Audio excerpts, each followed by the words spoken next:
दोस्तों आजकल एक ऐसा स्कैम चल रहा है जिसमें लोगों को ऑनलाइन जॉब्स के नाम पे फंसाया जाता है और एक बार जब कोई इनके चंगुल में फंस जाता है तो फिर धीरे धीरे वो कर्ज में डूबता चला जाता है और आखिरकार अपनी जान लेने पे मजबूर हो जाता है। और ऐसे ही कुछ हुआ भोपाल के भूपेंद्र के साथ। दोस्तों आप मुझे बताइए, एक मिडिल क्लास आदमी अपनी लाइफ में क्या चाहेगा? एक खुशहाल फैमिली, एक अच्छी सी नौकरी और खुशियों के लिए कुछ सेविंग। दोस्तों इन्हीं खुशियों की सेविंग के लिए आजकल बहुत से लोग अपने काम के साथ साथ एक्स्ट्रा एक्टिविटीज भी करते हैं ताकि थोड़े और पैसे कमाए जा सके, जैसे कि ट्रेडिंग करना, पार्ट टाइम जॉब्स करना, ऑनलाइन रिव्यू देना वगैरह वगैरह। भूपेंद्र विश्वकर्मा की कहानी भी ऐसी ही कुछ है, जिसने कुछ दिनों पहले मतलब 12-13 जुलाई को सबसे पहले अपने 3 और 9 साल के बच्चों को कोल्ड ड्रिंक में जहर मिलाकर दे दिया। उसके बाद में वाइफ के साथ खुद को भी फांसी लगा ली। दोस्तों परिवार से प्यार इतना था कि सुसाइड नोट में आखिरी इच्छा के तौर पे सबको एक साथ जलाने की गुजारिश की थी। जानते हैं ऐसा क्यों हुआ? क्योंकि उन्होंने हर मिडिल क्लास पिता और पति की तरह परिवार को खुशियां देने के लिए कुछ एक्स्ट्रा कमाने की कोशिश की और जिस कंपनी को अपनी एक्स्ट्रा इनकम का सोर्स मान रहे थे उसी कंपनी ने उनको 17 लाख का कर्जदार बना दिया। उनके दोस्त, रिश्तेदार और कलीग्स को उनका नाम लेकर जलील किया गया और भी कई तरीके से धमकाया गया। कानून से मदद नहीं मिल पाई, समाज में बदनामी हो चुकी थी और वो मुंह दिखाने लायक नहीं रहे थे। अकेले मरते तो परिवार को कौन पालता, ये सोचकर पहले बच्चों को जहर दिया, उसके बाद में पत्नी के साथ खुद भी दुनिया से चले गए। ये सारी चीजें उन्होंने 4 पेज के सुसाइड नोट में लिखी थी, जो कि आप अपनी स्क्रीन के ऊपर देख पा रहे होंगे। उन्होंने जाते जाते कंपनी से एक गुजारिश और की थी कि मेरे जान पहचान वालों को परेशान ना किया जाए। और दोस्तों ये कहानी सिर्फ भूपेंद्र विश्वकर्मा की नहीं, बल्कि अगर आप गूगल पे सर्च करेंगे तो कितने लोग इन ऑनलाइन जॉब्स की वजह से कर्जे में आ जाते हैं, फिर डिप्रेशन में चले जाते हैं और कुछ लोग खुद की जान लेने पे मजबूर हो जाते हैं, मतलब पूरी तरीके से बर्बाद हो जाते हैं। अब दोस्तों सवाल ये उठता है, क्या लोगों को इन स्कैम्स के बारे में पता नहीं है? और आए दिन ये जो केसेस हमको देखने और सुनने को मिलते हैं, इन केसेस से उन्हें कुछ समझ में नहीं आता। तो मैं आपको बता दूं, बिल्कुल समझ में आता है, लेकिन ये ऑनलाइन जॉब्स के नाम पे स्कैम करने वाली कंपनीज ऐसा जाल बिछाती है कि सब कुछ देखने और सुनने के बाद भी लोग इनके ट्रैप में फंसते चले जाते हैं। सो दोस्तों कैसे ये कंपनीज लोगों को अपने चंगुल में फंसाती है, इस स्कैम की शुरुआत कैसे होती है, भूपेंद्र के साथ क्या क्या हुआ, सब कुछ आज के वीडियो के अंदर हम बात करने वाले हैं। तो जानने के लिए वीडियो को देखते रहिए और उससे पहले अगर चाहें तो मेरे चैनल को सब्सक्राइब कर लीजिए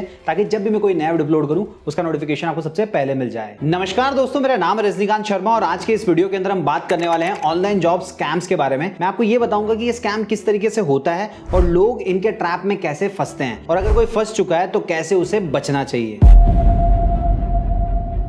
देखिए सबसे पहले लोगों के व्हाट्सएप पे मैसेज आता है जिसमें ये लिखा होता है कि आप ऑनलाइन या फिर पार्ट टाइम जॉब सर्च कर रहे हैं, अगर हाँ तो ये कंपनी आपको मौका दे रही है। और दोस्तों इन कंपनीज में ये बड़ी बड़ी कंपनीज का नाम यूज करते हैं, जैसे Amazon हो गया, फ्लिपकार्ट हो गया, eBay हो गया। और दोस्तों सबसे मजेदार बात, जिन कंपनीज का नाम ये लेते हैं उन कंपनीज का इन स्कैम से कोई लेना देना होता ही नहीं है। लेकिन दोस्तों बहुत सारे लोगों को ये मैसेज देखकर भरोसा हो जाता है कि इतनी बड़ी कंपनी से ऑफर आया है, तो वो लोग हाँ में रिप्लाई कर देते हैं कि हाँ हम ऑनलाइन और पार्ट टाइम जॉब देख रहे हैं। उसके बाद में उनके व्हाट्सएप के ऊपर एक टेलीग्राम की लिंक शेयर की जाती है और जैसे ही उस लिंक पे क्लिक किया जाता है तो टेलीग्राम ओपन हो जाता है। और दोस्तों वहां पे पहुंचने के बाद में लोगों के सामने बहुत ही अलग अलग प्रकार के प्लान्स आते हैं, जैसे 100 के अंदर आपको 20% का कमीशन मिलेगा, 200 में आपको 30% का कमीशन मिलेगा, 500 में 50% का कमीशन मिलेगा। इसी प्रकार के और भी बहुत सारे अट्रैक्टिव ऑफर्स होते हैं। साथ ही दोस्तों वो जिस टेलीग्राम ग्रुप के ऊपर जाते हैं वहां पे अलग अलग प्रकार के मैसेजेस आते हैं जिसमें ये लिखा होता है कि उन्होंने इतना इन्वेस्ट किया तो उनको इतने पैसे का प्रॉफिट हुआ। और ये देखने के बाद में किसी भी इंसान को लालच आ जाता है। साथ ही दोस्तों इस टेलीग्राम ग्रुप के अंदर एक पर्टिकुलर वेबसाइट का लिंक भी होता है जिस पे क्लिक करने के बाद में वेबसाइट ओपन हो जाती है और कई बार तो क्वेश्चंस के ऊपर नजर भी नहीं जाती,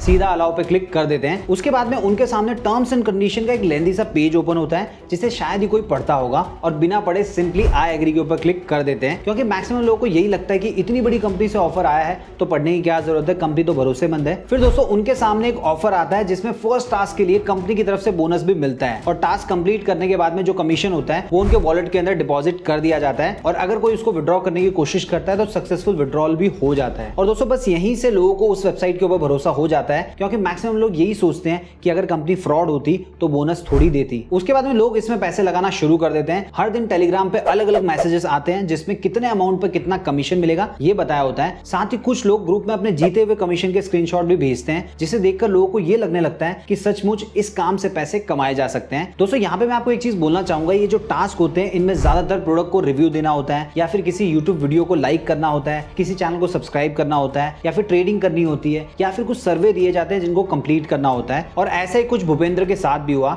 जैसा कि उन्होंने अपने सुसाइड नोट में लिखा था कि कुछ एक्स्ट्रा इनकम के लिए मैंने उस मैसेज को पढ़ा और उस एक्स्ट्रा काम को करने में लग गया, क्योंकि इसमें ज्यादा टाइम नहीं देना था तो मैंने ये काम रेगुलर बेसिस पे करना शुरू कर दिया। अब दोस्तों लोगों को काम करने के लिए कन्विंस करने के बाद में इन फ्रॉड वेबसाइट्स का नेक्स्ट स्टेप होता है उनका भरोसा जीतना। जैसे कि भूपेंद्र ने भी मेंशन किया था, शुरुआत में उन्हें थोड़ा बहुत फायदा भी हुआ, लेकिन फिर काम बढ़ता गया और ऑफिस के काम के साथ साथ इस काम को मैनेज करना बहुत ज्यादा मुश्किल होने लगा और जल्दी जल्दी के चक्कर में कितना कमीशन कमाया इसका हिसाब किताब ही नहीं लग पाता था। अब दोस्तों यहाँ पे होता क्या है कि शुरुआत में तो ये जो कंपनीज होती है लोगों को छोटा अमाउंट इन्वेस्ट करने के लिए कहती है, जैसे कि 5,000 रुपया, 10,000 रुपया वगैरह वगैरह, जिनके ऊपर ये 2 से 3,000 रुपए का कमीशन भी देते हैं। मतलब अगर टास्क कंप्लीट कर लिया तो जितना पैसा उन्होंने इन्वेस्ट किया था प्लस उनका जो कमीशन था दोनों को उनके वॉलेट में ऐड कर दिया जाता है। अब दोस्तों यहाँ पे मैं आपको एक चीज बोलना चाहूंगा, ये जो वॉलेट होता है उनकी वेबसाइट के ऊपर ही होता है, मतलब पैसा एक्चुअल में उनकी वेबसाइट पे ही है, वहां से आपको अपने अकाउंट में विड्रॉल लेना होता है। अब दोस्तों जैसे ही कोई विड्रॉ करने जाता है तो टेलीग्राम ग्रुप के ऊपर एक बड़ा ऑफर आ जाता है जिसके अंदर ज्यादा पैसे इन्वेस्ट करने के बाद में ज्यादा कमीशन का लालच होता है। साथ ही कुछ लोग ऐसे कहते हैं कि मैंने ये ऑफर कंप्लीट किया और इतना इन्वेस्ट करके मैंने इतने पैसे कमा लिए। अब इंसान को लगता है अगर मैं भी करूंगा तो मैं भी पैसे कमा लूंगा। जैसे मान लीजिए सबसे पहले आपने 10,000 रुपए इन्वेस्ट किए जिसके ऊपर आपको 3,000 रुपए का कमीशन मिला, तो आपके वॉलेट के अंदर टोटल 13,000 रुपए आ जाएंगे। और जब आप विड्रॉ करने जाएंगे तो आपके सामने एक और ऑफर आएगा जिसमें कहा जाएगा अगर आप 20,000 रुपए इन्वेस्ट करते हैं और टास्क को कंप्लीट करेंगे तो आपको 5,000 रुपए का कमीशन मिलेगा। अब दोस्तों इंसान की साइकोलॉजी क्या होती है कि वॉलेट में ऑलरेडी 13,000 रुपए पड़े हैं, अगर मैं 7,000 रुपए डाल दूंगा तो टोटल हो जाएगा 20,000 रुपया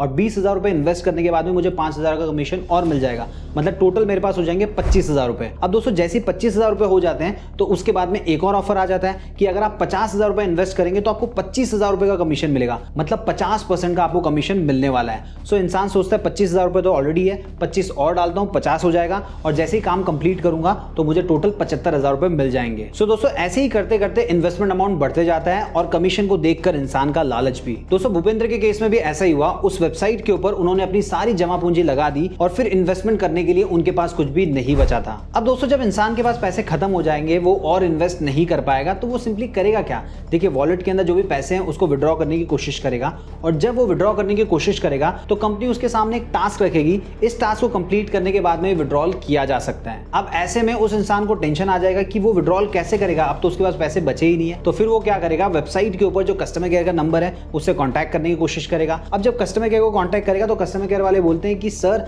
आप इस टास्क को कंप्लीट कर लीजिए फिर आपके पैसे आपको मिल जाएंगे।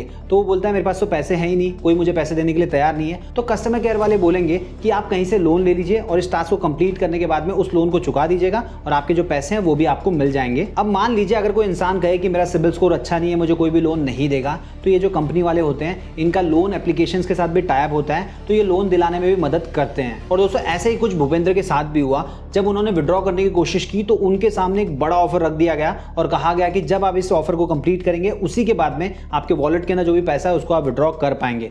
ऐसे में जब उनके पास पैसे नहीं थे तो उन्होंने कंपनी के कस्टमर केयर को कांटेक्ट किया, तो वहां से उनको पता चला कि सबसे पहले टास्क को कंप्लीट करना होगा, उसके बाद में पैसे विड्रॉ कर पाएंगे। तो उन्होंने कहा कि उनके पास अभी पैसे बचे नहीं है कि वो इस टास्क को कंप्लीट कर पाए। तो सामने से आंसर आया कि आप कहीं से लोन ले लीजिए और इस टास्क को कंप्लीट कर दीजिए। फिर भूपेंद्र ने कहा कि मेरा रिकॉर्ड अच्छा नहीं है, मुझे कहीं से भी लोन नहीं मिलेगा। तो उन्होंने एक एप्लीकेशन के थ्रू लोन का भी अरेंजमेंट करवाया, जिसके बाद में उन्होंने वापस से उस टास्क को कंप्लीट किया ताकि उनके जो भी अटके हुए पैसे हैं वो निकल पाए। उसके बाद में फिर से जब विड्रॉल करने की कोशिश की तो उनके सामने एक और बड़ा टास्क रख दिया गया और कहा गया कि जब इस टास्क को कंप्लीट करेंगे तो ही आप पैसे विड्रॉ कर पाएंगे। अब दोस्तों और ज्यादा पैसे फंस चुके थे तो उनके पास कोई ऑप्शन था नहीं, उन्होंने फिर से लोन एप्लीकेशन से लोन लिया और जो नया वाला टास्क था उसको भी कंप्लीट किया और फिर से जब विड्रॉ करने की कोशिश की तो एक और बड़ा ऑफर उनके सामने आ गया। अब भूपेंद्र को समझ में नहीं आ रहा था कि वो करे तो करे क्या, उनके पैसे भी फंस चुके थे और साथ ही साथ में जो उन्होंने लोन लिया था वो पैसे भी फंस चुके थे। मतलब दोस्तों उनके साथ फ्रॉड हुआ था और उन्होंने इस चीज की जानकारी ना तो अपनी वाइफ को दी और ना ही किसी दोस्त या रिश्तेदार को दी थी। अब दोस्तों जब तक इंसान को समझ में आता है कि उसके साथ फ्रॉड हो चुका है तब तक वो एक बहुत ही बड़े जंजाल में फंस चुका होता है और वो जंजाल होता है इन लोन एप्लीकेशंस का। देखिए दोस्तों ये लोन एप्लीकेशंस पैसे तो देती है लेकिन डेली बेसिस पे बहुत ज्यादा रेट ऑफ इंटरेस्ट चार्ज करती है और साथ ही साथ में पैसे फटाफट चुकाने के लिए दबाव भी बनाती है। अब देखिए दोस्तों जब भी हम किसी एप्लीकेशन को इंस्टॉल करते हैं तो मैक्सिमम टाइम क्या होता है, जो भी परमिशन हमसे मांगी जाती है हम उसको सिंपली अलाउ कर देते हैं। तो ये जो एप्लीकेशंस होती है ये कॉन्टैक्ट की परमिशन, प्राइवेसी पॉलिसी की परमिशन, लोकेशन की परमिशन, सारी परमिशन ले लेती है और उसके बाद में जो पैसा इन्होंने दिया है उससे कई ज्यादा पैसा चुकाने के लिए दबाव बनाती है। अगर कोई मना करता है तो कहती है कि आपने टर्म्स एंड कंडीशन को साइन किया है। अब आप खुद बोलिए, जब भी हम किसी एप्लीकेशन को इंस्टॉल करते हैं और जो टर्म्स एंड कंडीशन आते हैं तो उसे कोई पढ़ता है? मैक्सिमम लोग तो पढ़ते ही नहीं है, तो लोग फंस जाते हैं और उसके बाद में उनके ऊपर बहुत ज्यादा दबाव बनाया जाता है। अब ऐसे में लोगों के पास कोई ऑप्शन बचता नहीं है, या तो वो डिप्रेशन में चले जाते हैं या फिर मौत को गले लगा लेते हैं। और दोस्तों भूपेंद्र भी इन्हीं एप्लीकेशन वालों के शिकार हुए थे कंपनी उनसे 17 लाख रुपए की मांग कर रही थी और जल्दी से जल्दी पैसे वापस लौटाने को कह रही थी। देखिए, सबसे पहले उन्हें धमकियां दी गई कि अगर वो पैसे नहीं लौटाएंगे तो उनकी फोटोज को कस्टमाइज करके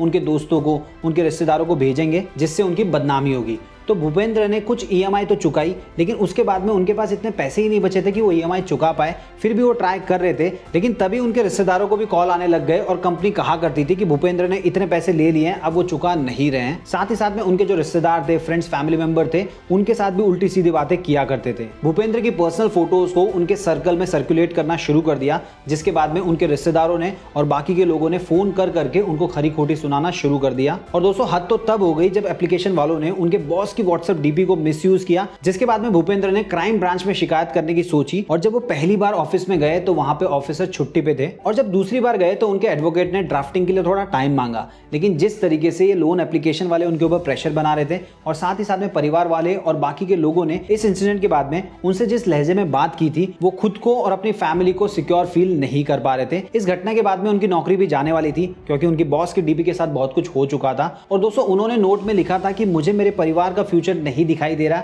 मेरी नौकरी भी खतरे में है और आने वाले टाइम में हो सकता है मेरी बेटी की शादी में भी बहुत सारी प्रॉब्लम आए। मेरे जाने के बाद में मेरे परिवार को बहुत सारी तकलीफें झेलनी पड़ेगी, इसलिए मैं अपनी छोटी सी फैमिली को भी अपने साथ ही लेकर जा रहा हूं। उसके बाद में आखिरी में उन्होंने सबसे माफी मांगी और लिखा, मैं मजबूर हूं। इसके अलावा उन्होंने लास्ट में यह भी लिखा कि उनके जाने के बाद में उनके परिवार वालों, रिलेटिव, कलीग्स और दोस्तों को परेशान ना किया जाए। और फिर दोस्तों, 13 जुलाई को यह खबर आग की तरह फैल गई और सभी न्यूज चैनल की हेडलाइन बन गई। अब दोस्तों, ऐसे ही कितने भूपेंद्र इन ऑनलाइन जॉब्स के लालच में या तो डिप्रेशन में आ जाते हैं, या फिर रोड पे आ जाते हैं, या फिर अपनी जान लेने के लिए मजबूर हो जाते हैं। अब दोस्तों, सवाल ये उठता है कि ऑनलाइन जॉब्स करनी चाहिए या फिर नहीं करनी चाहिए। तो दोस्तों, मैं आपको सिर्फ इतना कहना चाहूंगा कि इस तरीके की जॉब करनी चाहिए, क्योंकि सभी वेबसाइट और एप्लीकेशन फ्रॉड नहीं होती। लेकिन जहां आपसे बार बार पैसे लगाने के लिए कहा जाता है और जब आप विड्रॉ करने की कोशिश करते हैं लेकिन विड्रॉ नहीं कर पाते, तो आप समझ लीजिए वो एक स्कैम है। उसके बाद में भी दोस्तों, अगर आपको लगता है कि जो एप्लीकेशन या फिर वेबसाइट है वो जेन्युइन है, तो थोड़ा सा अमाउंट लगाइए और जैसे ही आपको प्रॉफिट हो जाए उसको विड्रॉ करने की कोशिश कीजिए। अगर वेबसाइट और एप्लीकेशन आपको विड्रॉल दे देती है तो बहुत अच्छी बात है, लेकिन अगर विड्रॉल की जगह पे आपको कोई नया टास्क दिया जाता है और कहा जाता है कि इस टास्क को कंप्लीट करने के बाद में आप विड्रॉल कर पाएंगे, तो उस वेबसाइट को आपको तुरंत ही छोड़ देना चाहिए, क्योंकि उसमें आपके और भी बहुत सारे पैसे डूब सकते हैं। इसके अलावा दोस्तों, किसी भी एप्लीकेशन या वेबसाइट के ऊपर आप काम कर रहे हैं तो सबसे पहले आपको टर्म्स एंड कंडीशन अच्छे से पढ़ लेनी चाहिए, जिससे आपकी प्राइवेसी बची रहे और पर्सनल लाइफ इफेक्ट ना हो। बस दोस्तों, आपसे रिक्वेस्ट करना चाहूंगा, इस वीडियो को मैक्सिमम लोगों के साथ शेयर कीजिए ताकि किसी और के साथ ऐसा स्कैम ना हो। वीडियो पसंद आए तो वीडियो को लाइक कीजिए, चैनल को सब्सक्राइब नहीं किया तो प्लीज सब्सक्राइब कर लीजिए। अगर आप चाहें तो मुझे इंस्टाग्राम पर फॉलो कर सकते हैं, मेरा इंस्टा आईडी है hi_रजनीकांत शर्मा। मिलते हैं दोस्तों अगले वीडियो में फिर एक नई कहानी के साथ।